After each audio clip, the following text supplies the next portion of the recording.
Quando um guarda florestal foi amarrado a uma árvore no coração da mata, frente a frente com um tigre faminto, ninguém acreditou que aquilo terminaria de outra forma. Foi então que aconteceu algo que ninguém esperava. O predador parou, farejou e hesitou, como se reconhecesse um passado enterrado ali. Por que um tigre não atacaria uma presa indefesa? Quem transformou um homem em isca viva no meio da floresta? E que segredo antigo poderia mudar o destino de ambos naquele instante? O silêncio da floresta ao amanhecer tinha peso. Não era a ausência de som, mas a presença de algo errado. Uma tensão que fazia os pássaros calarem e os insetos hesitarem. O ar estava úmido, carregado de orvalho e do cheiro acre de terra revolvida. Entre os troncos altos, onde a luz ainda lutava para penetrar a copa fechada, havia um clarão pequeno, irregular, como se alguém tivesse aberto espaço à força. No centro desse clarão, marcas de pneus cortavam a lama. Não eram recentes, mas também não eram antigas o suficiente para terem sido apagadas pela chuva. Alguém tinha estado ali, alguém tinha parado, tinha descido de um veículo, tinha feito algo que deixou o chão marcado e a vegetação ao redor pisoteada. E então, a árvore, grossa, velha, com a casca rachada e coberta de musgo em algumas partes. Contra ela, um homem, amarrado, os braços puxados para trás, as cordas enterradas na pele dos pulsos com uma crueldade que não precisava de explicação. O uniforme verde-oliva estava sujo de terra, de sangue seco que manchava o tecido em linhas irregulares. O peito subia e descia em respirações curtas, rápidas demais, como se o corpo lutasse contra a dor mesmo inconsciente. O rosto do homem estava virado para o lado, apoiado contra a casca áspera da árvore. Havia um corte acima da sobrancelha, outro no canto da boca. As mãos, presas atrás das costas, estavam inchadas, os dedos levemente roxos pela falta de circulação. O som veio antes do movimento. Passos, leves, controlados, mas pesados o suficiente para serem sentidos através do chão. Não eram passos humanos. Eram calculados demais, silenciosos demais, carregados de uma intenção que a floresta reconhecia e respeitava. Do meio da vegetação, entre samambaias e arbustos baixos, a criatura surgiu. O tigre era enorme, maior do que qualquer imagem poderia capturar, maior do que qualquer descrição poderia traduzir. A pelagem laranja e preta brilhava mesmo sob a pouca luz. Cada listra desenhada com precisão, cada músculo visível sob a pele tensa. Os olhos eram amarelos, fixos, inteligentes de um jeito que gelava o sangue. Ele parou a alguns metros do homem amarrado. A cabeça baixou levemente, o focinho farejando o ar em movimentos curtos e deliberados. Não havia pressa, não havia hesitação, apenas análise. O tigre começou a circundar a árvore. Cada passo era colocado com cuidado, as patas enormes afundando levemente na terra úmida sem fazer barulho. Ele cheirava o ar, cheirava o chão, cheirava o homem. As orelhas se moviam para captar qualquer som distante, mas não havia nada. Estavam sozinhos. Quando o tigre completou o círculo e voltou a ficar de frente para o homem amarrado, parou. Ficou ali, imóvel, apenas observando. O rabo se movia lentamente, de um lado para o outro, um sinal de algo que não era exatamente fome, mas também não era indiferença. E então, o tigre se aproximou, passo a passo, fechando a distância até que estivesse a poucos centímetros do rosto do homem. O bafo quente do animal tocou a pele ferida. O tigre inclinou a cabeça para o lado, como se estudasse cada detalhe daquele rosto humano inconsciente. Foi nesse momento que algo mudou. Os olhos do tigre, que até então estavam fixos no rosto do homem, desceram. Focaram em algo preso ao peito dele. Uma coleira, velha, de couro gasto, com uma pequena medalha metálica que refletia a luz fraca da manhã. A medalha estava enferrujada nas bordas, mas o nome gravado ainda era legível: Raja. O tigre recuou. Não foi um movimento brusco, mas foi claro. Ele deu um passo para trás, depois outro, e então parou. Ficou ali, observando a coleira, o corpo inteiro tenso de uma forma diferente. Não era mais a atenção do predador avaliando a presa. Era outra coisa. Ele voltou a se aproximar. Desta vez, o focinho foi direto à medalha. Cheirou de novo. A respiração dele ficou mais pesada, mais rápida. As narinas se alargaram, captando cada partícula de cheiro daquele objeto. O homem amarrado gemeu. Foi um som baixo, abafado, mas o suficiente para fazer o tigre recuar novamente. Os olhos do homem se abriram, apenas uma fresta, confusos e desorientados. Ele tentou focar, tentou entender onde estava, mas a dor e a exaustão tornavam tudo turvo. Então ele viu o tigre. O corpo inteiro dele enrijeceu. O medo foi instantâneo, visceral, a reação de quem sabe que não há escapatória. Mas então, algo no olhar do homem mudou. Ele focou na criatura à sua frente, realmente focou, e por um instante, o medo deu lugar a outra coisa: reconhecimento. Os lábios do homem se moveram. A voz saiu rachada, quase inaudível. Raja! O tigre parou, completamente. Como se aquele som, aquela palavra, tivesse congelado o tempo. E então, lentamente, o animal se aproximou de novo, não com a cautela do predador, mas com algo que parecia quase hesitante. O focinho tocou o peito do homem, logo acima da coleira. O tigre respirou fundo, 1, 2, 3 vezes. Os olhos se fecharam por um momento. Quando se abriram novamente, havia algo neles que não deveria estar ali. Algo que animais selvagens não deveriam carregar: memória.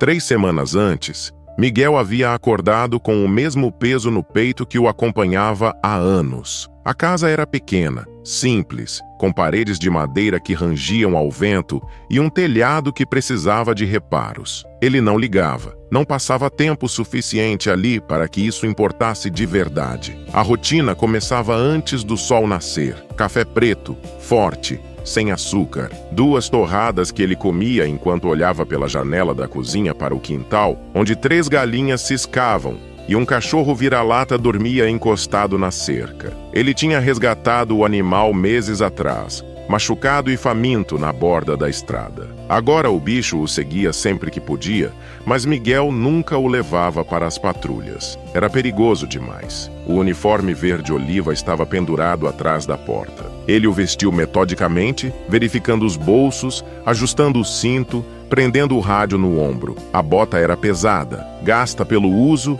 mas confortável. Havia manchas de lama seca que ele não se dava ao trabalho de limpar completamente. Amanhã estariam sujas de novo. Antes de sair, Miguel parou diante de uma pequena caixa de madeira sobre a estante da sala. Ele não a abria todos os dias, mas sabia o que havia dentro. Recortes de jornal amarelados, fotos desbotadas, uma carta nunca enviada. E no fundo, uma pequena medalha de couro com o nome Raja gravado. Ele tocou a tampa da caixa por um instante, como sempre fazia, e então saiu. A caminhonete era velha, barulhenta, mas resistente. Miguel a guiava por estradas de terra que cortavam a reserva, parando de vez em quando para verificar pontos específicos, cercas derrubadas, marcas de pneus onde não deveria haver, árvores recém-cortadas. Cada pequeno sinal era registrado mentalmente, anotado em um caderno surrado que ele carregava no bolso. Ele trabalhava sozinho na maior parte do tempo. Havia outros guardas florestais,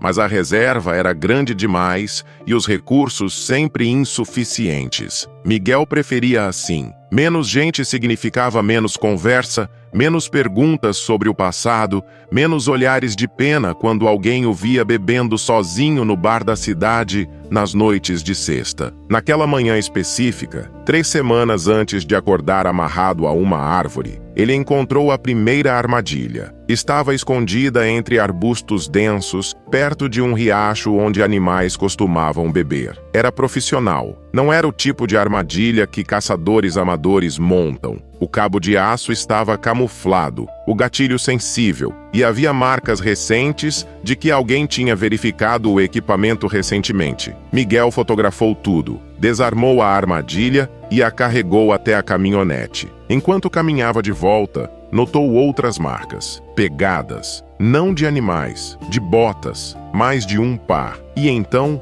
Algo que fez seu estômago afundar. Câmeras, pequenas, camufladas, presas a troncos de árvores em ângulos estratégicos. Ele contou 3 em um raio de 50 metros. Alguém estava monitorando aquela área. Alguém com equipamento caro, com conhecimento técnico, com um objetivo claro. Miguel puxou o rádio e tentou chamar a central. A resposta foi estática. Ele tentou de novo. Nada. Verificou o aparelho, trocou de canal, tentou mais uma vez. Silêncio. Voltou para a caminhonete mais rápido do que tinha vindo. Colocou a armadilha na caçamba e dirigiu até o ponto mais alto da reserva, onde o sinal de celular às vezes funcionava. Precisou subir uma trilha íngreme, estacionar torto e caminhar até uma pedra onde conseguiu uma barra fraca de sinal. Ligou para a central. Reportou as armadilhas, as câmeras, o rádio com interferência. A voz do outro lado era cansada, burocrática. Você tem provas concretas de atividade ilegal? Tenho a armadilha aqui comigo. A armadilha sozinha não basta, Miguel. Pode ser de anos atrás. Precisa de mais. As câmeras são novas. Alguém está monitorando a área. Então traga as câmeras. Miguel respirou fundo. Se eu tirar as câmeras, eles vão saber que foram descobertos. E se você não tirar, não temos prova. A ligação terminou com uma promessa vazia de avaliar a situação e enviar reforços assim que possível. Miguel sabia o que isso significava. Nada, ou quase nada. Talvez em uma semana,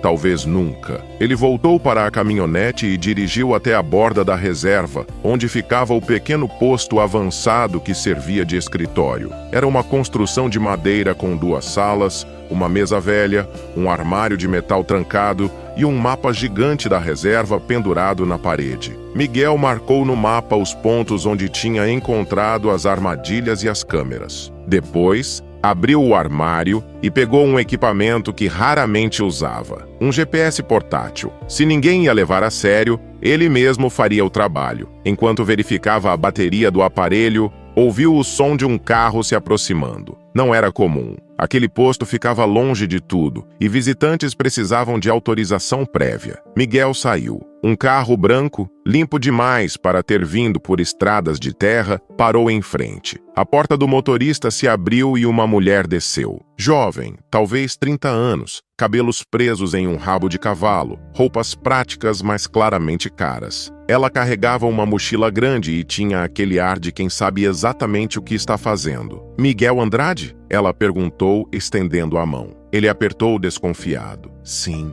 Helena Carvalho, bióloga. Fui enviada pela Fundação Internacional de Conservação. Recebi um alerta sobre atividade suspeita envolvendo grandes felinos na região. Miguel piscou. Grandes felinos? Ela assentiu, tirando um tablet da mochila e mostrando a ele uma série de imagens. Um tigre. Há registros fotográficos recentes dele nas proximidades da reserva. E onde há tigre, há interesse de traficantes. Miguel olhou para as imagens no tablet como se estivesse vendo um fantasma. As fotos eram nítidas, tiradas com equipamento profissional, provavelmente câmeras de monitoramento com sensor de movimento. Em todas elas, o mesmo animal. Um tigre adulto, enorme, com listras que pareciam pintadas à mão e cicatrizes visíveis em uma das patas dianteiras e ao longo do flanco esquerdo. Quando foram tiradas? Ele perguntou, a voz mais tensa do que pretendia. A mais recente é de 4 dias atrás. Helena respondeu, deslizando o dedo pela tela para mostrar outras imagens. Todas dentro de um raio de 15 quilômetros da reserva. Ele está se movendo em um padrão específico, provavelmente seguindo fontes de água e caça. Miguel não conseguia tirar os olhos da cicatriz na pata do animal. Era uma marca antiga, irregular, o tipo de ferimento que só se consegue em cativeiro, quando um animal jovem tenta forçar as grades de uma jaula pequena demais. Você conhece esse tigre? Helena perguntou, notando a mudança na expressão dele. Não, Miguel mentiu,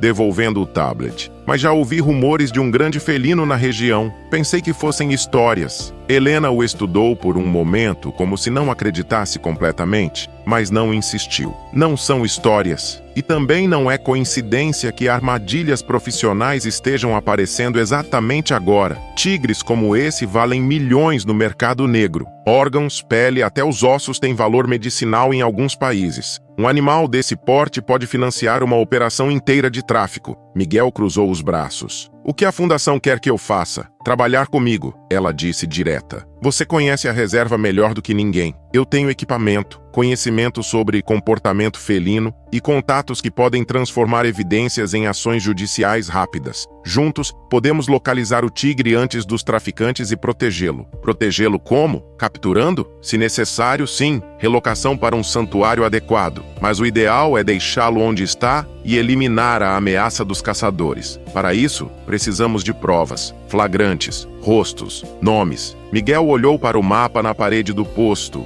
para os pontos que tinha marcado. Depois olhou de volta para Helena. Você não tem ideia do que está propondo. Esses homens não são caçadores comuns. Eles têm dinheiro, influência, armas. Se descobrirem que estamos no caminho deles, não vão hesitar. Eu sei, Helena disse, sem desviar o olhar. Já trabalhei em 3 continentes lidando com esse tipo de gente. Não vim aqui esperando que fosse fácil. Havia algo na firmeza dela que Miguel reconhecia. Não era arrogância. Era o tipo de determinação de quem já viu o pior e decidiu que não ia recuar. Ele suspirou. Está bem, mas fazemos do meu jeito. Nada de heroísmo, nada de confronto direto até termos tudo documentado. Helena sorriu pela primeira vez. Combinado. Nos 3 dias seguintes, eles trabalharam juntos mapeando a reserva. Helena instalou drones equipados com câmeras térmicas que podiam sobrevoar áreas densas sem serem detectados. Miguel mostrou a ela todos os pontos onde tinha encontrado sinais de atividade ilegal. Juntos, identificaram um padrão.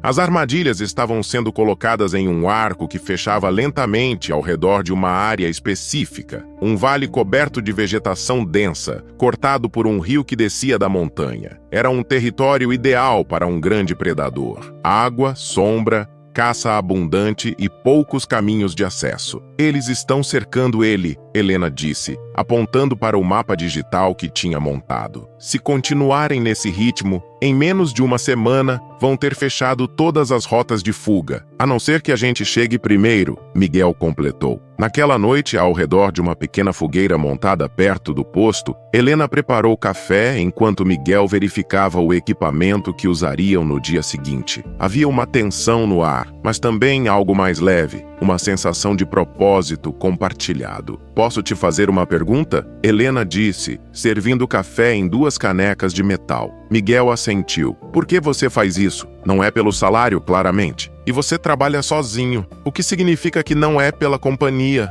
Ele demorou a responder. Mexeu o café devagar, olhando para as chamas. Já fiz muita coisa errada na vida, ele disse finalmente. Fiquei calado quando deveria ter falado. Cedi quando deveria ter lutado. Tem coisas que a gente não consegue desfazer, mas pode tentar equilibrar a balança. Isso tem a ver com o tigre, não tem? Miguel levantou os olhos para ela, surpreso. Como você sabe? Eu vi a forma como você olhou para as fotos e vi a cicatriz na pata dele. Esse tipo de marca não vem da selva, vem de jaula. Miguel respirou fundo e colocou a caneca no chão. Foi até o carro e voltou com a caixa de madeira que sempre guardava em casa, mas que tinha trazido consigo nos últimos dias, como se soubesse que esse momento chegaria. Abriu a caixa. Tirou uma foto velha. Um garoto de 20 e poucos anos, magro, com um uniforme novo demais, segurando um filhote de tigre no colo. O filhote tinha os olhos arregalados, assustado, e uma pata dianteira enfaixada. Isso foi há 15 anos, Miguel disse.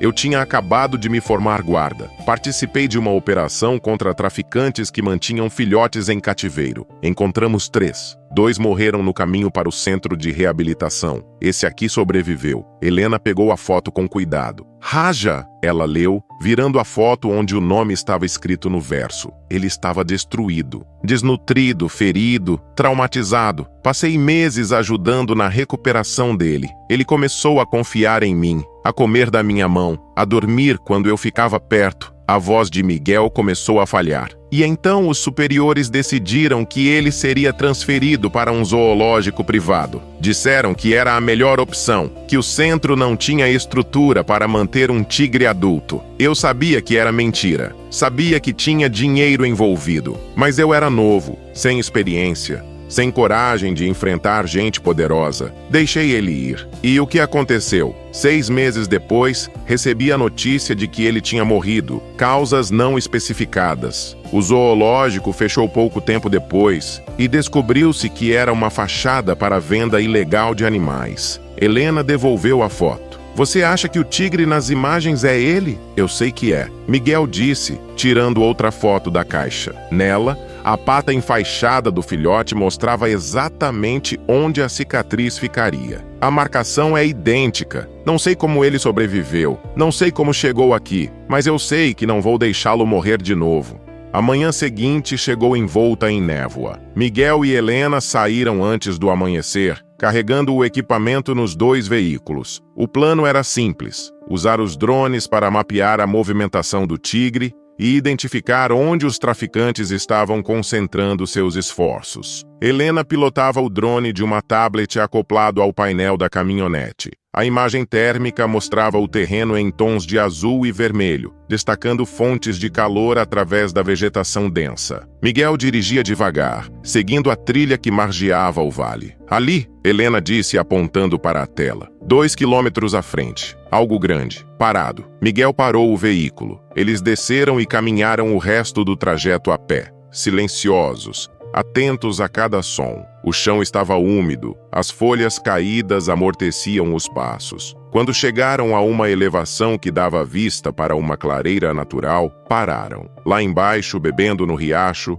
estava ele, Raja. Mesmo à distância, mesmo 15 anos mais velho, Miguel o reconheceu imediatamente. O porte, a forma como inclinava a cabeça para beber, a cicatriz visível na pata dianteira. O tigre era magnificente, músculos definidos sob a pelagem, movimentos controlados, olhar atento mesmo enquanto saciava a sede. É ele, Miguel sussurrou, mais para si mesmo do que para Helena. Ela levantou uma câmera de longo alcance e começou a fotografar. Cliques silenciosos, uma sequência completa. Quando terminou, baixou a câmera e olhou para Miguel. Ele está saudável, caçando bem, se adaptou à vida selvagem melhor do que eu esperava. Como ele chegou aqui? Provavelmente foi solto ou escapou de algum cativeiro clandestino. Acontece mais do que as pessoas imaginam. Traficantes mantêm animais em fazendas ilegais. E quando a polícia se aproxima, ou quando o animal fica grande demais para controlar, simplesmente o liberam. Miguel sentiu a raiva familiar subir pela garganta. Raja tinha sobrevivido não por sorte, mas apesar de tudo que tinham feito com ele. O tigre terminou de beber e levantou a cabeça, farejando o ar. Por um instante, pareceu olhar diretamente para onde eles estavam. Miguel prendeu a respiração. Então o animal virou e desapareceu entre as árvores, movendo-se com uma graça que tornava impossível rastreá-lo apenas pelo som. Precisamos voltar, Helena disse, antes que alguém note que estamos aqui. Mas quando voltaram para onde tinham deixado a caminhonete, algo estava errado. Os pneus tinham sido furados, todos os 4, e no para-brisa, preso por um limpador, havia um bilhete rabiscado em letra irregular. Sumam enquanto podem. Miguel pegou o bilhete e amassou-o com força. Eles sabem que estamos aqui. Não é possível. Helena verificou o equipamento. Desativei todos os rastreadores. Ninguém deveria saber. As câmeras que encontrei dias atrás. Aposto que tem mais espalhadas por toda a reserva. Eles nos viram. Helena olhou ao redor como se esperasse ver alguém escondido entre as árvores. Precisamos sair daqui. Agora. Eles carregaram o equipamento essencial e começaram a caminhar de volta para o posto avançado. Era uma caminhada de quase 3 horas. O sol já estava alto quando ouviram o som de um motor. Uma caminhonete preta apareceu na trilha à frente deles. Parou. 3 homens desceram. 2 deles carregavam rifles. O terceiro, no meio, era mais velho, trajando roupas caras que contrastavam com o ambiente rústico. Ele sorriu, mas não havia calor naquele gesto. Miguel Andrade, o homem disse, como se estivesse cumprimentando um velho conhecido. Faz tempo, Miguel reconheceu a voz antes do rosto. Brandão. Eles tinham cruzado caminhos antes, anos atrás, em uma disputa sobre licenças de exploração na reserva. Na época, Brandão tinha perdido, mas homens como ele nunca realmente perdiam. Apenas esperavam a próxima oportunidade. Brandão, Miguel respondeu, mantendo a voz firme. Essa é uma área protegida. Você não tem autorização para estar aqui. Brandão riu. Autorização? Que palavra bonita. Ele olhou para Helena. E quem é a mocinha? Ninguém que te interesse. Helena respondeu, fria. Tudo me interessa quando acontece na minha floresta. Não é sua floresta, Miguel disse. Brandão deu um passo à frente. Os homens ao lado dele ajustaram as armas, um gesto sutil, mas claro. Deixa eu explicar uma coisa para vocês. Eu invisto nessa região há 20 anos. Gero empregos. Pago impostos. Enquanto você, ele apontou para Miguel, fica aí protegendo mato e bicho, eu coloco comida na mesa de centenas de famílias. Com dinheiro de tráfico, Helena disse. Brandão a encarou. O sorriso sumiu. Cuidado com o que diz, mocinha. Difamação é crime. Assim como caça ilegal, ameaça e sabotagem de propriedade pública. Ela retrucou, apontando para a mochila onde carregava as câmeras confiscadas. A tensão no ar ficou quase palpável. Um dos homens armados deu um passo lateral, posicionando-se melhor. Miguel colocou a mão no rádio preso ao cinto, um gesto de aviso. Brandão ergueu a mão, sinalizando para seus homens recuarem. Voltou a sorrir, aquele sorriso frio e calculado. Olha, eu não vim aqui para criar problema. Vim fazer uma proposta civilizada. Vocês param de meter o nariz onde não foram chamados, e eu garanto que ninguém sai machucado. Simples assim. Não, Miguel disse. Pensa melhor. Você tem uma casa, uma vida. Seria uma pena se algo acontecesse. Helena deu um passo à frente, colocando-se ao lado de Miguel. Grave bem isso, Brandão. Tudo que você está fazendo, tudo que está dizendo, já está documentado. Já foi enviado para pessoas que não podem ser compradas ou ameaçadas. Se algo acontecer com a gente, você vai ser o primeiro suspeito. Era um blefe. Mas Brandão não tinha como saber. Ele estudou os dois por um longo momento. Então acenou para seus homens e eles voltaram para a caminhonete. Vocês vão se arrepender, ele disse, antes de entrar no veículo. Essa floresta é maior do que vocês imaginam e acidentes acontecem. A caminhonete arrancou, levantando poeira e deixando o cheiro de diesel no ar. Miguel soltou o ar que estava prendendo. Isso foi estúpido. Foi necessário. Helena corrigiu. Homens como ele só respeitam força. Se tivéssemos recuado, ele saberia que pode nos intimidar sempre que quiser. E agora ele sabe que somos uma ameaça. Vai agir mais rápido. Helena assentiu, o rosto sério. Então precisamos ser mais rápidos ainda. Nas 48 horas seguintes, Miguel e Helena trabalharam sem parar. Eles documentaram tudo, cada armadilha encontrada, cada câmera confiscada, cada marca de veículo suspeito. Helena usou software especializado para triangular as posições e criar um mapa detalhado da rede de vigilância que Brandão havia montado. Olha isso, ela disse apontando para o computador. 17 pontos de monitoramento, todos focados no mesmo setor. Eles não estão apenas caçando, estão estudando o comportamento do tigre, mapeando seus hábitos, criando um padrão. Miguel se inclinou sobre a tela. As linhas conectando os pontos formavam uma teia que fechava ao redor do vale onde tinham visto Raja. Quanto tempo até fecharem o cerco? 2 dias, talvez 3. Depois disso, qualquer movimento que o tigre faça vai acionar uma armadilha. Então temos que agir agora. Helena hesitou. Miguel, mesmo com todas essas provas, não podemos simplesmente prender Brandão. Ele vai ter álibi, vai dizer que não sabe de nada, que outras pessoas colocaram as armadilhas.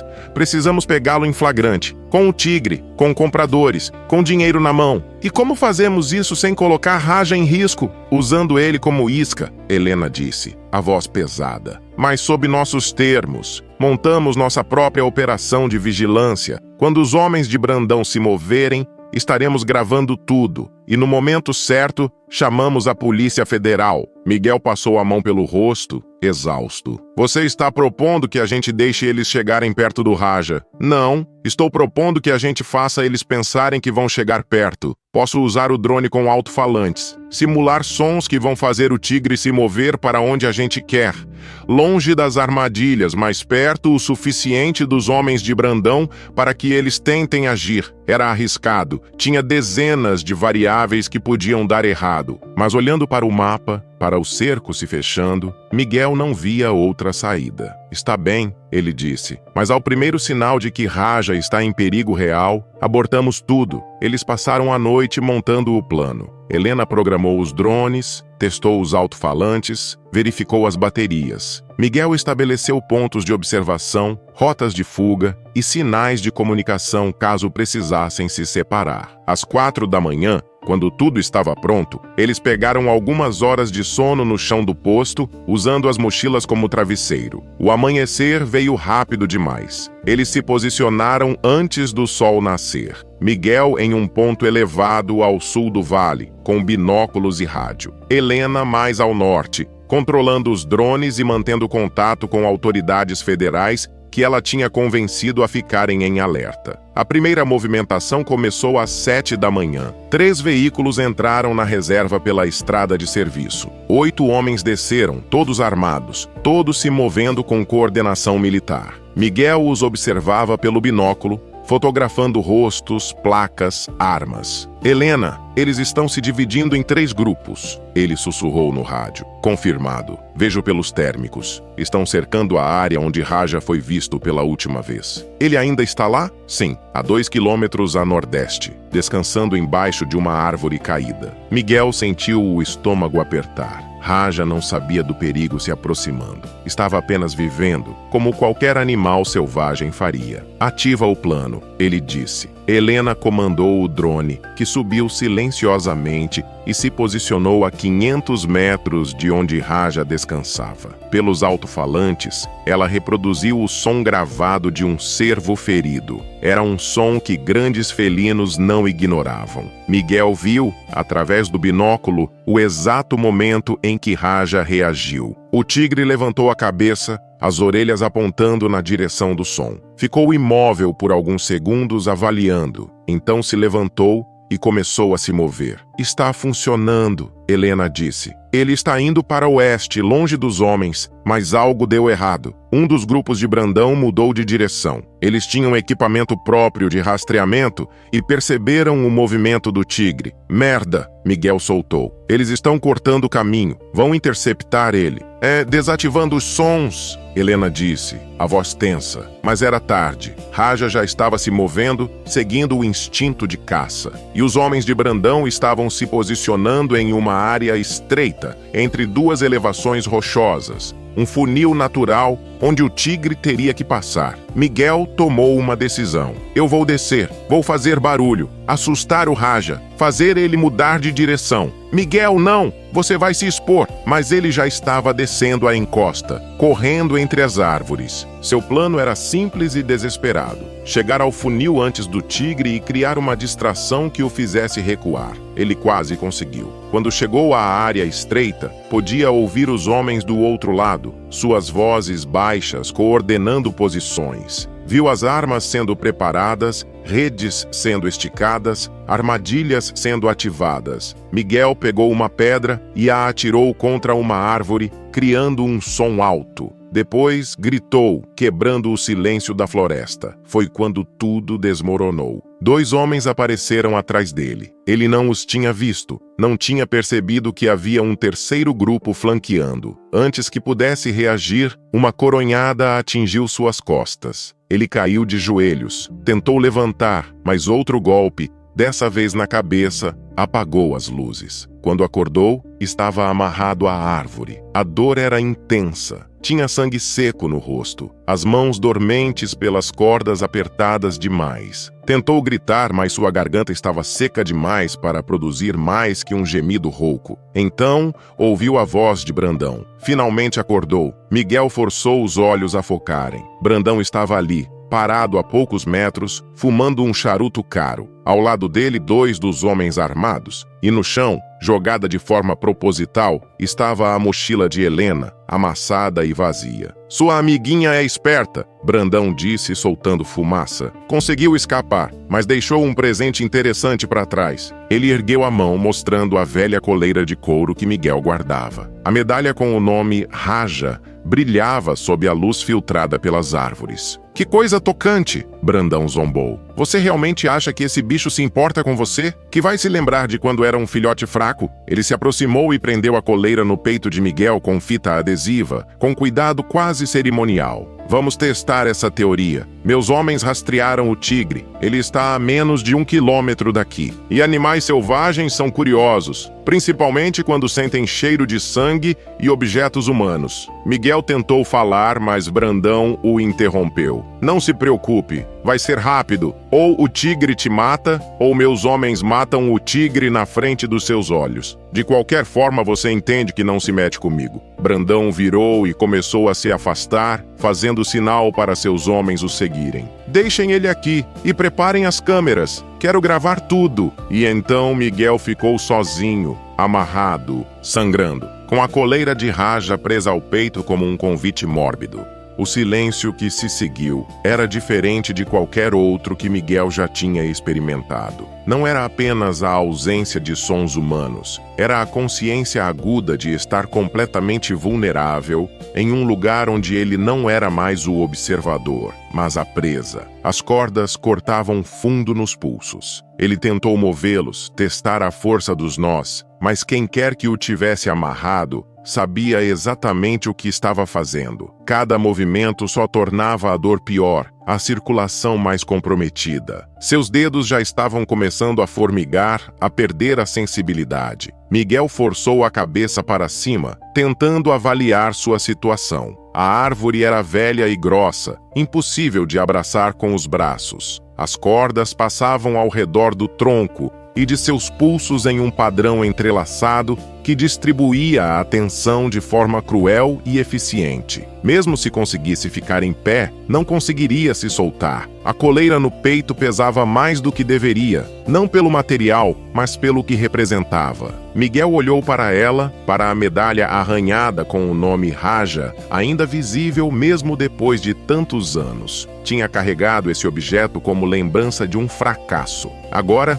Brandão o transformara em instrumento de uma morte simbólica e horrível. Ele tentou gritar por Helena, mas sua voz saiu fraca, engasgada pela garganta seca e pelo medo que começava a apertar seu peito. Onde ela estava? Tinha realmente escapado? Ou Brandão estava mentindo? A mochila jogada no chão era dela, mas isso não significava nada. O rádio que ele carregava no cinto tinha sido arrancado. O celular também. Não havia forma de pedir ajuda. Não havia forma de avisar ninguém. O tempo passou de forma estranha. Podiam ter sido 15 minutos ou 2 horas. O sol subia no céu, a luz mudava entre as folhas e Miguel sentia seu corpo começar a reagir ao trauma. Tremores, náusea, a consciência entrando e saindo de foco. Foi durante um desses momentos de desorientação que ele ouviu passos, não humanos, pesados, deliberados, pausados. Miguel tentou focar o olhar na direção do som. A vegetação à sua frente se movia levemente, arbustos sendo empurrados por algo grande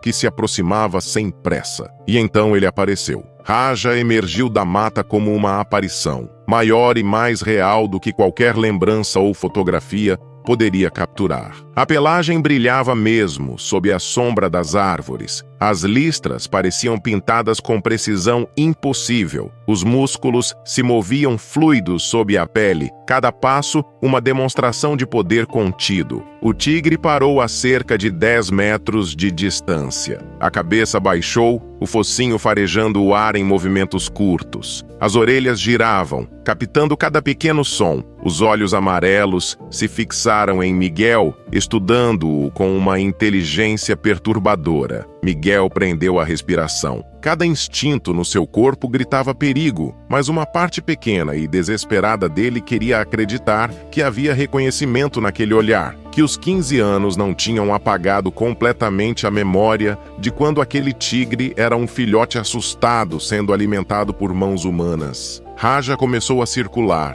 lento, metódico, mantendo sempre a mesma distância. O rabo se movia de um lado para o outro, não exatamente agressivo, mas também não relaxado. Era o movimento de um predador avaliando a situação, decidindo o que fazer. Miguel podia sentir o coração batendo tão forte que parecia querer sair do peito. Suor escorria pelo rosto, ardendo nos cortes. Ele queria fechar os olhos, mas não conseguia. Não podia desviar o olhar daquela criatura magnífica e aterrorizante que decidia seu destino a cada segundo. O tigre completou o círculo e parou novamente de frente para Miguel. Ficou ali, imóvel, apenas observando. Segundos se esticaram em eternidade. E então Raja se aproximou. Um passo, pausa, outro passo. A cada movimento, o espaço entre eles diminuía. 5 metros, 3 metros, 2. Miguel podia ver cada detalhe agora. As cicatrizes na pelagem, marcas de uma vida que ele só podia imaginar. Os dentes quando o tigre abriu a boca levemente para farejar melhor o ar. As garras, parcialmente retraídas, mas visíveis nas patas enormes. Raja parou a menos de 1 metro. A respiração quente do animal tocou o rosto de Miguel. O cheiro era forte, selvagem, impossível de ignorar. E foi nesse momento que algo mudou na expressão do tigre. A cabeça inclinou para o lado. Os olhos, que até então estavam fixos no rosto de Miguel, desceram. Focaram na coleira presa ao peito dele. Raja recuou. Foi um movimento súbito, quase um pulo para trás. O tigre ficou a 3 metros de distância, tenso, as orelhas achatadas contra a cabeça. Um som baixo começou a sair de sua garganta, não exatamente um rosnado, mas algo entre confusão e reconhecimento. Miguel sentiu lágrimas queimarem seus olhos, não de medo, de algo muito mais complexo. Raja, ele sussurrou, a voz quebrando. Sou eu. O tigre parou de recuar. Ficou congelado, como se aquele som, aquela voz, tivesse acionado algo profundo em sua memória. Animais, Miguel sabia, podiam lembrar, principalmente traumas, principalmente quando envolvia sobrevivência. Mas também podiam lembrar gentileza, mesmo que rara, mesmo que breve. Raja deu um passo à frente, hesitante dessa vez. O focinho se aproximou novamente, mas agora focado especificamente na coleira. Cheirou, 1 vez, 2 vezes, 3. A respiração do tigre ficou mais rápida. As narinas se alargaram. E então, em um movimento que fez o coração de Miguel parar, Raja encostou o focinho na medalha. O metal frio tocou a pele quente do animal. O tigre respirou fundo, os olhos se fechando por um instante longo e impossível. Quando se abriram novamente, havia algo diferente neles. Miguel sentiu seus próprios olhos se fechando,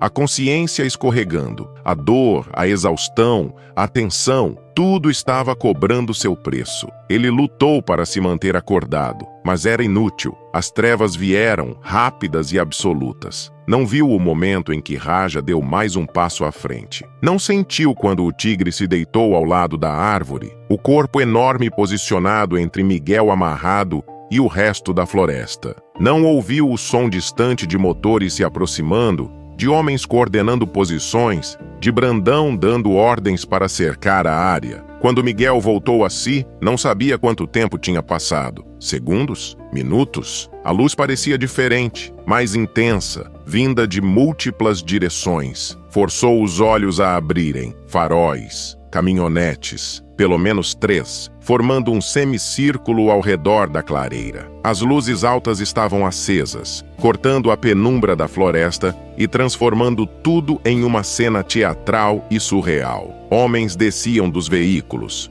6, talvez 7, todos armados. Miguel reconheceu alguns dos rostos que tinha fotografado antes. E no centro, caminhando com a confiança de quem nunca foi contrariado, vinha Brandão. Ele parou a cerca de 15 metros, iluminado pelos próprios faróis. Acendeu outro charuto, a brasa brilhando vermelha no crepúsculo forçado. Que cena linda, ele disse, a voz carregada de sarcasmo. O guarda e a fera, exatamente como planejei. Foi então que Miguel percebeu. Raja estava ali. Não tinha ido embora. Não tinha fugido das luzes ou dos sons dos motores. O tigre estava deitado a menos de 2 metros dele. O corpo relaxado, mas alerta. A cabeça levantada olhando diretamente para Brandão e seus homens. Bem, Brandão continuou, gesticulando para seus homens se posicionarem. Acho que já temos público suficiente. Câmeras ligadas? Perfeito. Vamos mostrar para todo mundo o que acontece quando animais selvagens encontram humanos estúpidos. Ele fez um sinal.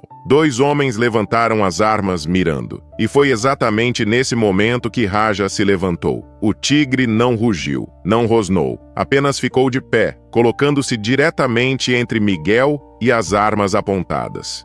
O silêncio que se instalou foi absoluto. Até Brandão parou de falar. Os homens armados hesitaram, os dedos nos gatilhos, mas sem apertar. Ninguém esperava aquilo. Um tigre selvagem, livre para fugir, escolhendo ficar e se posicionar entre um humano amarrado e rifles apontados. Raja permaneceu imóvel, mas sua presença encheu o espaço. A cabeça erguida, os olhos fixos nos homens à frente, o corpo tenso, mas plantado no chão. Não era postura de ataque, era postura de defesa territorial, de proteção. Miguel podia ver a lateral do tigre de onde estava, podia ver a respiração controlada movendo as costelas, podia ver a tensão nos músculos das patas traseiras, prontos para reagir a qualquer movimento brusco. O que? Um dos homens começou, a voz insegura. Silêncio. Brandão cortou, mas havia algo novo em seu tom. Confusão, talvez até um traço de medo. Ele deu um passo lateral, tentando ver melhor a cena. Raja girou a cabeça levemente, acompanhando o movimento sem nunca tirar os olhos dele. Atirem! Brandão ordenou, mas sua voz perdeu a firmeza anterior.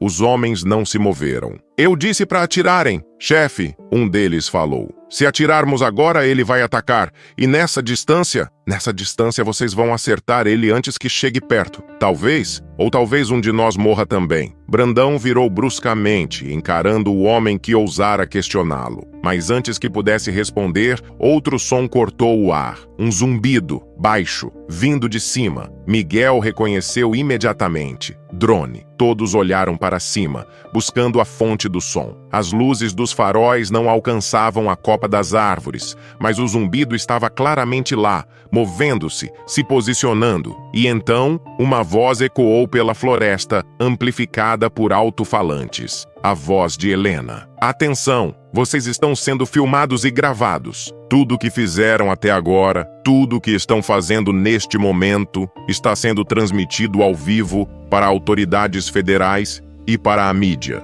Brandão olhou ao redor, procurando a origem da transmissão, mas só havia escuridão além do círculo de luz criado pelos faróis. Identifiquei cada um de vocês, Helena continuou, a voz firme e clara. Placas dos veículos, rostos, armas, já tenho mandados sendo emitidos. A Polícia Federal está a caminho. Isso é blefe! Brandão gritou para o escuro. Não tem ninguém vindo. Como resposta, o som distante de sirenes começou a ecoar, fracas ainda, mas inconfundíveis. Múltiplas viaturas aproximando-se. Os homens de Brandão começaram a se olhar nervosos. Um deles abaixou a arma. Brandão, precisamos sair daqui. Ninguém sai, ele vociferou. Isso tudo é montagem dela. Não tem polícia nenhuma. Mas as sirenes ficavam mais altas a cada segundo. E então luzes azuis e vermelhas começaram a aparecer entre as árvores ao longe, refletindo na vegetação. Foi nesse momento que outro som se juntou ao caos. Um som humano,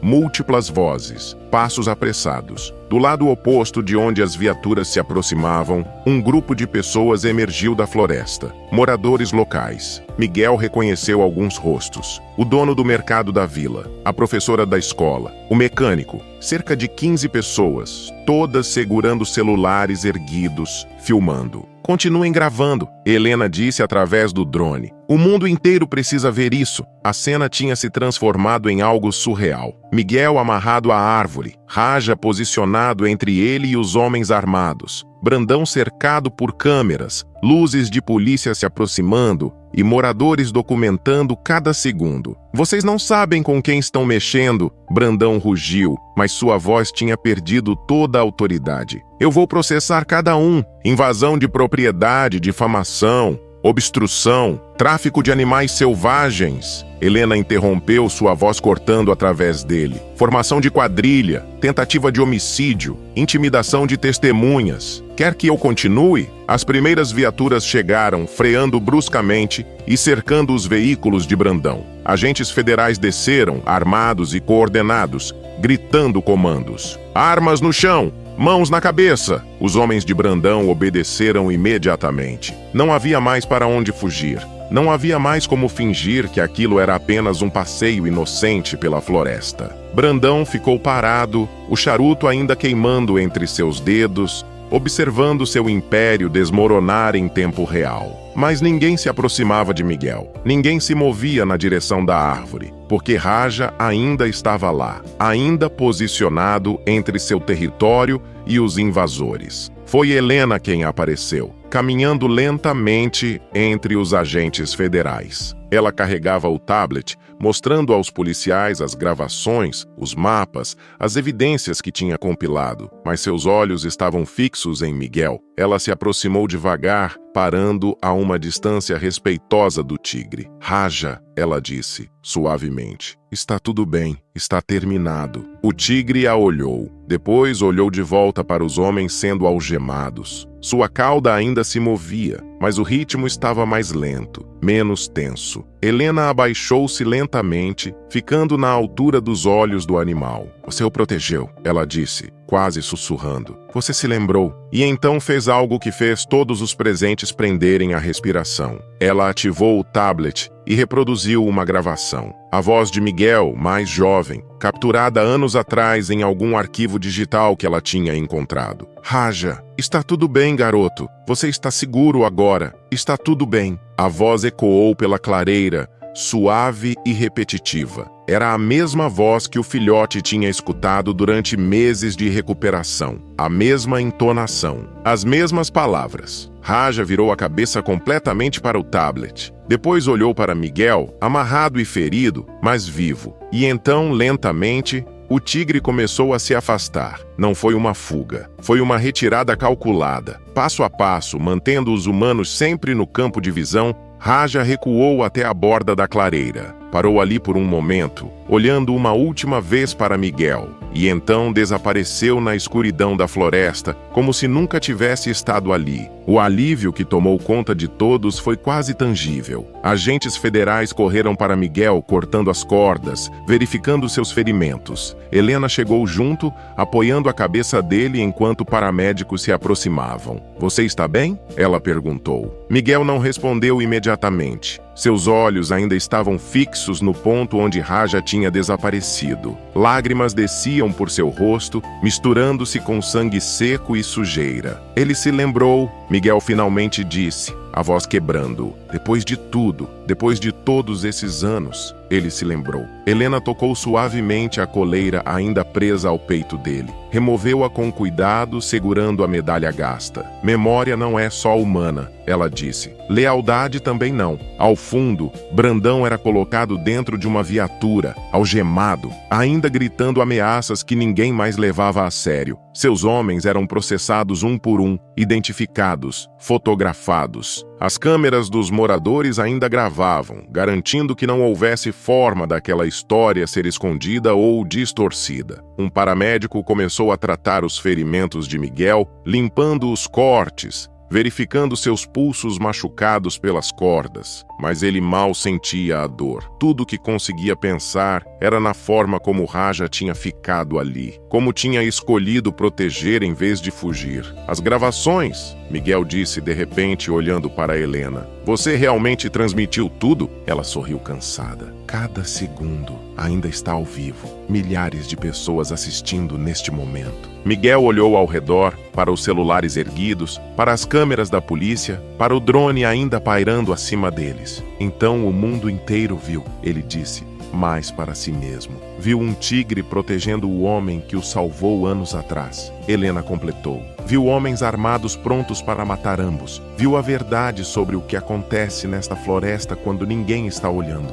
As semanas que se seguiram foram um turbilhão. O vídeo do confronto viralizou em uma velocidade que ninguém poderia ter previsto. Não foram apenas milhares de visualizações, foram milhões. A imagem de Raja posicionado entre Miguel e as armas, a gravação da voz antiga ecoando pela floresta, o momento em que o tigre recuou lentamente sem atacar ninguém. Tudo isso tocou algo profundo nas pessoas ao redor do mundo. Emissoras de notícias internacionais pegaram a história. Documentaristas pediram permissão para entrevistar Miguel e Helena. Organizações de proteção animal de 3 continentes ofereceram suporte financeiro e logístico para a reserva. Políticos locais, que antes ignoravam os apelos por mais fiscalização, de repente apareciam em coletivas prometendo mudanças. Miguel passou 5 dias no hospital. Nada grave. Os médicos garantiram, mas ele precisava de repouso. Concussão leve, desidratação severa,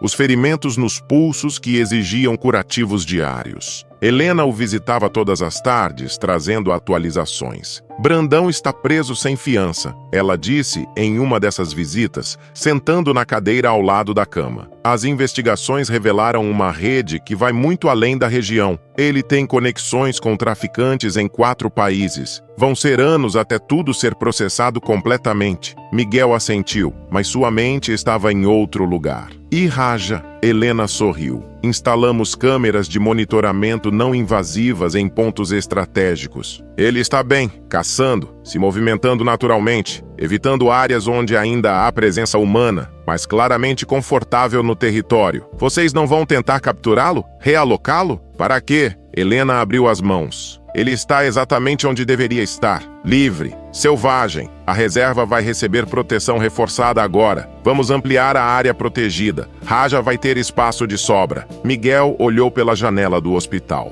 Podia ver árvores ao longe, a linha verde da floresta recortada contra o céu. Eu preciso vê-lo de novo, ele disse, quieto. Vai poder, mas sem cordas dessa vez. Quando Miguel recebeu alta, não voltou direto para casa. Pediu a Helena que o levasse à reserva. Ela hesitou, argumentando que ele precisava descansar mais. Mas vendo a determinação no olhar dele, cedeu. Foram de carro até o posto avançado, que agora tinha movimento constante. Novos guardas tinham sido contratados, equipamentos modernos estavam sendo instalados e havia até uma pequena equipe de biólogos montando base permanente para estudar a fauna local. Mas Miguel não queria ficar ali. Pegou uma mochila leve, água e caminhou. Helena o acompanhou, mantendo distância respeitosa, deixando-o processar tudo ao seu próprio ritmo. Eles caminharam por 2 horas, até chegar ao ponto alto da reserva. Uma elevação rochosa de onde era possível ver quilômetros de floresta preservada. O vale onde Raja tinha sido visto pela última vez se estendia abaixo, coberto de verde denso e intocado. Miguel se sentou na borda da rocha,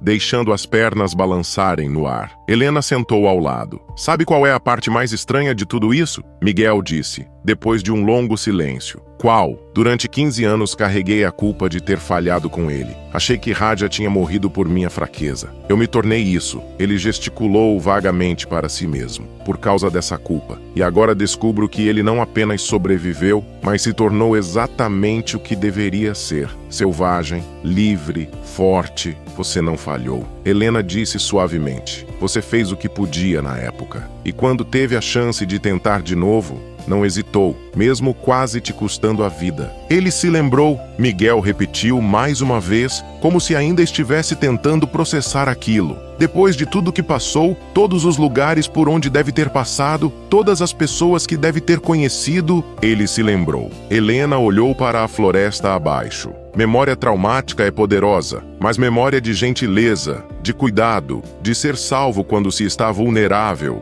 isso também marca, principalmente em animais que têm capacidade emocional complexa. Raja não te esqueceu porque você foi importante em um momento crucial da vida dele. Eles ficaram ali sentados enquanto o sol começava a descer, tingindo o céu de laranja e vermelho. Pássaros voavam em formação ao longe. O vento trazia o cheiro de terra úmida e vegetação. Foi Helena quem viu primeiro. Miguel, ela tocou seu braço apontando. Lá embaixo, movendo-se pela borda de uma área menos densa, uma silhueta listrada. Mesmo à distância, mesmo com a luz declinante, era inconfundível. Raja. O tigre caminhava com a confiança de quem conhece cada centímetro de seu território. Parou perto de um ponto de água, bebeu longamente, depois se deitou à sombra de uma árvore grande. Miguel observou em silêncio, sem tentar fotografar, sem fazer anotações, apenas observando, testemunhando. Ele está em casa, Miguel disse finalmente. Está, Helena concordou, e graças a você, vai continuar assim.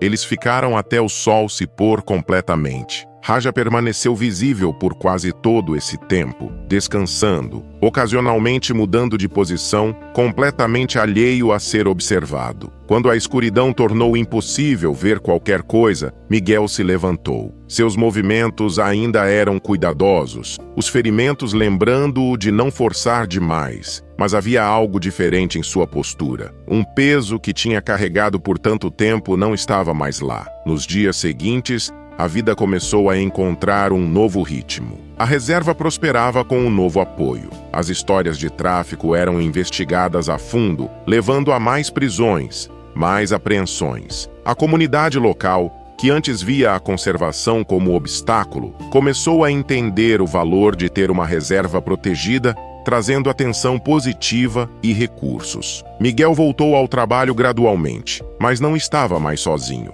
A equipe cresceu, os recursos melhoraram e havia um senso de propósito compartilhado que ele nunca tinha experimentado antes. Helena ficou. Sua missão temporária se transformou em posição permanente. Ela montou um programa de monitoramento que se tornou referência. Estudantes vinham de outras regiões para aprender suas técnicas. E ela publicou papers sobre o comportamento de grandes felinos que foram citados internacionalmente. Mas o mais importante para Miguel eram as manhãs. Toda semana, ele subia até o ponto alto. Às vezes, Helena o acompanhava, às vezes ele ia sozinho. E quase sempre, se ficasse tempo suficiente, conseguia avistar Raja. O tigre nunca se aproximou de humanos novamente. Mantinha distância, como deveria, mas Miguel notava padrões. Raja passava por certas áreas em horários específicos, tinha pontos preferidos para descansar. E em uma ocasião, quando Miguel estava observando de longe, o tigre parou, virou a cabeça na direção exata onde ele estava e ficou assim por um longo momento.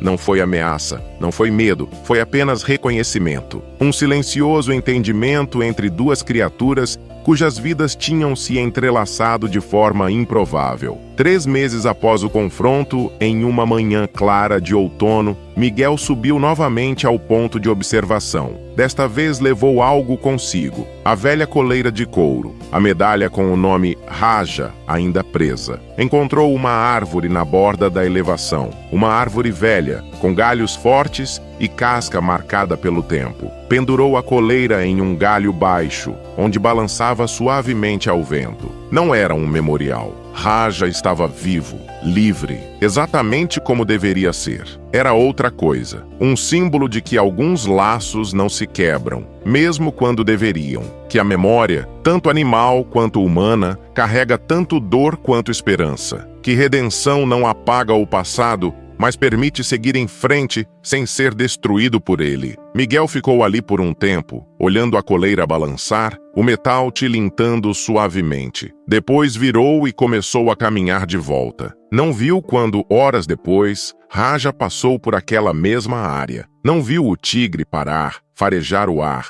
localizar a origem do cheiro familiar. Não viu quando o grande felino se aproximou da árvore, observou a coleira balançando e ficou ali, imóvel, por longos minutos. E não viu quando Raja finalmente se afastou, retornando à profundidade da floresta, carregando consigo memórias que nenhum humano poderia realmente compreender, mas que existiam mesmo assim. 1 ano se passou desde aquela noite na floresta. 1 ano desde que Miguel tinha visto sua própria morte nos olhos e sido salvo por uma criatura que, segundo qualquer lógica, não deveria se importar se ele vivesse ou morresse. A reserva estava irreconhecível, não fisicamente. A floresta continuava sendo a mesma massa verde e densa de sempre, mas em tudo o mais. Havia uma cerca nova ao redor do perímetro, não para aprisionar, mas para marcar claramente os limites e impedir invasões casuais. Portões com guardas treinados, sistemas de câmeras que Helena tinha desenhado, discretos o suficiente para não perturbar os animais, mas eficientes em detectar qualquer atividade humana suspeita. O posto avançado tinha sido ampliado. Agora, havia um pequeno centro de visitantes onde escolas da região vinham aprender sobre conservação. Moradores locais trabalhavam como guias,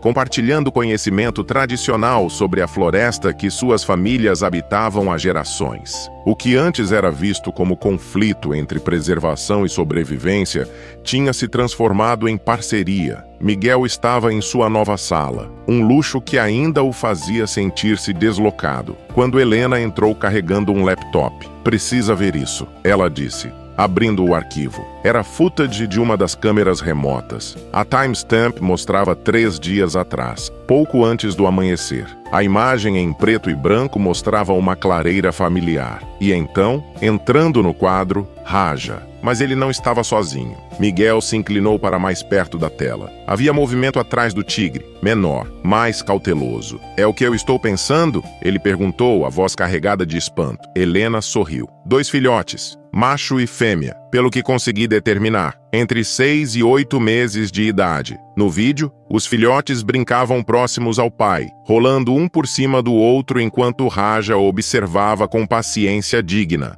Um deles, o mais ousado, tentou morder a cauda do pai. Raja se virou e empurrou o filhote suavemente com a pata, uma correção gentil. "Isso significa", Miguel começou, "que Raja encontrou uma companheira, que está se reproduzindo, que a população está crescendo naturalmente", Helena completou. Pela primeira vez em décadas, há esperança real de estabelecer uma população sustentável de grandes felinos na região. Miguel não conseguia tirar os olhos da tela. Aquele filhote frágil que ele tinha ajudado a salvar, aquele animal traumatizado que tinha sido jogado entre zoológicos ilegais e traficantes, agora era pai. Estava transmitindo a própria existência para uma nova geração que nasceria livre. "Não podemos deixar ninguém saber a localização exata", Miguel disse, o instinto protetor acionando imediatamente. "Já tomei providências. As coordenadas são mantidas em sigilo. Apenas eu, você e 2 pesquisadores de confiança têm acesso. O resto da equipe sabe que há filhotes, mas não onde. Brandão ainda tem aliados. Tem gente que vai pagar fortuna por informação como essa." Helena fechou o laptop. "Brandão vai morrer na prisão, Miguel. A sentença foi de 22 anos, e cada um dos homens dele que conseguimos identificar está cumprindo pena ou foragido. Desmontamos a rede deles. Não completamente, nunca é completo, mas o suficiente para que Raja e sua família tenham uma chance real." Naquela tarde, Miguel fez algo que não fazia há meses. Pegou a velha mochila, encheu de água e algumas barras de cereal e caminhou até o ponto de observação. Não avisou ninguém, não levou rádio, só precisava de tempo sozinho, processando o que aquilo significava. O sol estava começando a descer quando chegou à elevação rochosa. A coleira ainda estava pendurada na árvore onde ele a tinha deixado, mais gasta agora, o couro rachando pelo tempo e clima. A medalha estava opaca, mas o nome ainda era legível. Miguel se sentou no mesmo lugar de sempre, olhando o vale se estender abaixo. A floresta estava viva com os sons do entardecer, pássaros retornando aos ninhos, o canto distante de macacos, o farfalhar de pequenos mamíferos começando suas rotinas noturnas. Não esperava ver Raja. Era raro agora. O tigre tinha se tornado ainda mais cauteloso desde que os filhotes nasceram, evitando áreas onde humanos pudessem estar. Mas às vezes o universo oferece presentes inesperados. O movimento começou longe, quase no limite da visão. Miguel pegou os binóculos por hábito, ajustando o foco. E ali, atravessando uma área aberta perto do rio, estavam eles, Raja na frente, movendo-se com aquela graça impossível. Atrás dele, a fêmea. Miguel nunca a tinha visto antes, mas ela era magnífica, ligeiramente menor que Raja, mas igualmente impressionante. E brincando entre os 2 adultos, tropeçando ocasionalmente, mas sempre se levantando, os dois filhotes. Miguel observou em silêncio absoluto. A família bebeu no rio. Os filhotes tentaram caçar pequenos peixes nas águas rasas, fracassando hilariantemente, mas aprendendo com cada tentativa. Raja os observava, intervindo apenas quando um deles se afastava demais ou ficava muito barulhento. Era uma cena de normalidade absoluta, de vida sendo vivida exatamente como deveria ser, sem jaulas, sem traficantes, sem humanos decidindo se eles mereciam viver ou morrer. E então, Raja parou. O tigre levantou a cabeça, olhando diretamente para onde Miguel estava sentado. A distância era grande demais para contato visual real, mas a intenção estava clara. Raja sabia que estava sendo observado. Por um longo momento, nenhum dos dois se moveu. O homem na rocha, o tigre no vale, separados por quilômetros e por abismos que nenhuma ponte poderia realmente cruzar, mas conectados, de alguma forma, por memória, por escolhas feitas anos atrás, por um momento em que um tinha salvado o outro e depois o outro tinha retornado o favor. Raja virou a cabeça, chamando sua família com um som baixo. Eles começaram a se mover novamente, desaparecendo na vegetação densa enquanto a luz falhava. Miguel baixou os binóculos. Lágrimas corriam por seu rosto, mas ele estava sorrindo. Ficou ali até a escuridão completa tomar conta, até as estrelas aparecerem no céu limpo, até o frio da noite fazer seus ferimentos antigos doerem, lembrando-o que era hora de voltar. Quando finalmente se levantou, parou diante da árvore com a coleira. Tocou o couro gasto, sentindo as rachaduras sob os dedos. "Obrigado", ele disse para o vazio. Não esperava resposta. Não precisava. A caminhada de volta foi lenta, cuidadosa na escuridão. Mas Miguel conhecia aquelas trilhas melhor do que conhecia o caminho até a própria casa. Cada raiz exposta, cada pedra solta. Tinha passado anos percorrendo aquele território, protegendo-o, às vezes sentindo que estava lutando uma batalha impossível. Mas não era impossível. Provava-se agora. Raja estava vivo, estava livre, estava criando uma família. E as pessoas finalmente estavam entendendo que a floresta não era obstáculo ao progresso, mas parte essencial dele. Quando chegou ao posto, as luzes ainda estavam acesas. Helena estava na varanda, 2 canecas de café fumegante na mão. "Vi você no monitor térmico voltando", ela disse, entregando uma caneca. "Pensei que pudesse precisar disso." Miguel aceitou, deixando o calor aquecer suas mãos frias. "Vi os filhotes", ele disse. "Eu sei, seu rosto diz tudo." Eles beberam em silêncio confortável, observando a noite ao redor do posto. Ao longe, o som de um coruja. Mais perto, o canto rítmico de grilos. "Você acha que vamos conseguir?" Miguel perguntou. "Manter tudo isso protegido? Por quanto tempo?" Helena pensou antes de responder. "Não sei. Talvez para sempre. Talvez por décadas. Talvez apenas alguns anos antes que outras ameaças apareçam. Mas não é sobre garantias eternas, Miguel. É sobre fazer o certo agora, hoje, e torcer para que inspire outras pessoas a fazerem o mesmo amanhã." Ela tinha razão. Ele sabia disso. 6 meses depois, em uma manhã de primavera, quando a floresta explodia em verde novo e flores silvestres, Miguel recebeu um visitante inesperado. Era um garoto. Não podia ter mais de 12 anos. Magro, com roupas simples e olhos arregalados enquanto olhava ao redor do centro de visitantes. Ele carregava um caderno surrado sob o braço. "Posso ajudar?" Miguel perguntou, se aproximando. O garoto hesitou, então estendeu o caderno. As páginas estavam cheias de desenhos. Tigres. Dezenas deles. Alguns mais elaborados, outros apenas esboços rápidos. Mas todos feitos com cuidado evidente, com atenção aos detalhes. "Vi o vídeo", o garoto disse, a voz baixa, "do tigre que protegeu você. E pensei que talvez você pudesse me ensinar." "Ensinar o quê?" "Como proteger eles. Como fazer o que você faz." Miguel olhou para aquele rosto jovem, para a esperança crua ali estampada, e viu a si mesmo 20 anos atrás, antes da culpa, antes do cinismo, quando ainda acreditava que uma pessoa podia fazer diferença. Talvez ainda pudesse. "Como é seu nome?" Miguel perguntou. "Lucas." Tudo bem, Lucas, vem comigo. Vou te mostrar algumas coisas. Eles passaram a manhã juntos. Miguel explicou sobre as câmeras de monitoramento, sobre como ler pegadas, sobre os sinais que indicavam presença de predadores. O garoto absorvia tudo com uma intensidade que era quase comovente, fazendo perguntas inteligentes, anotando respostas no mesmo caderno onde desenhava tigres. Ao meio-dia, quando o pai do garoto veio buscá-lo, Lucas hesitou antes de entrar no carro. Posso voltar? Ele perguntou. Miguel sorriu. Todo sábado, se quiser. Sempre tem trabalho para quem realmente se importa. Ele voltou. Não apenas no sábado seguinte, mas em todos os sábados pelos meses que vieram. E, eventualmente,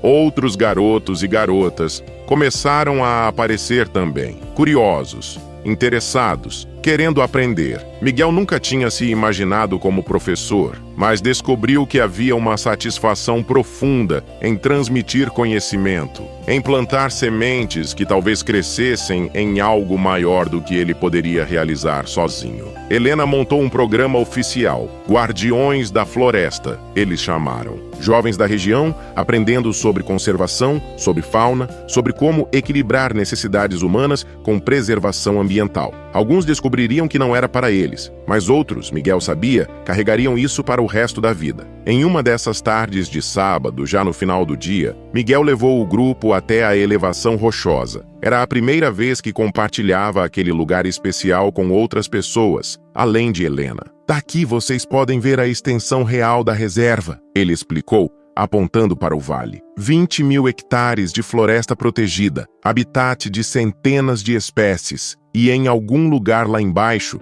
se formos muito sortudos e muito silenciosos, talvez vejamos algo especial. Eles ficaram em silêncio, o grupo de 8 jovens e Miguel, observando enquanto o sol descia. Os minutos passaram. Alguns começaram a ficar inquietos. Miguel estava prestes a sugerir que voltassem quando Lucas apontou.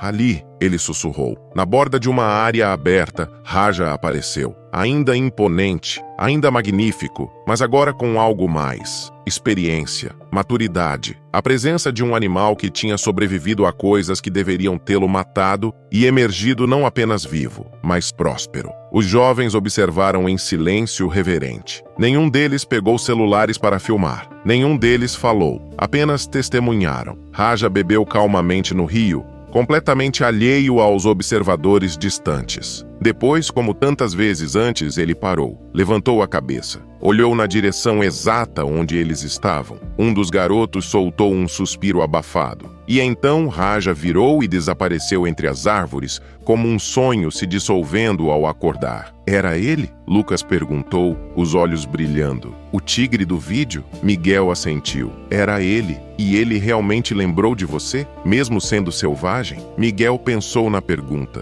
Pensou em todas as vezes que tinha visto Raja desde aquela noite. Pensou na forma como o tigre sempre parecia saber quando estava sendo observado. Pensou na escolha que Raja tinha feito quando poderia simplesmente ter fugido. Não sei se ele lembra da forma como nós humanos lembramos, Miguel respondeu honesto. Não sei se ele reconhece meu rosto ou se entende o conceito de gratidão da forma que entendemos, mas sei que algo ficou, uma marca, uma impressão de que nem todos os humanos são ameaças e que às vezes vale a pena escolher proteção em vez de violência. Lucas escreveu algo em seu caderno. Miguel não perguntou o quê. No caminho de volta, enquanto os jovens conversavam animadamente entre si, Helena se aproximou de Miguel. Você está diferente, ela observou. Como assim? Mais leve, menos assombrado. Miguel considerou isso. Acho que passei tanto tempo carregando o que não pude fazer que esqueci de celebrar o que consegui. Raja está vivo,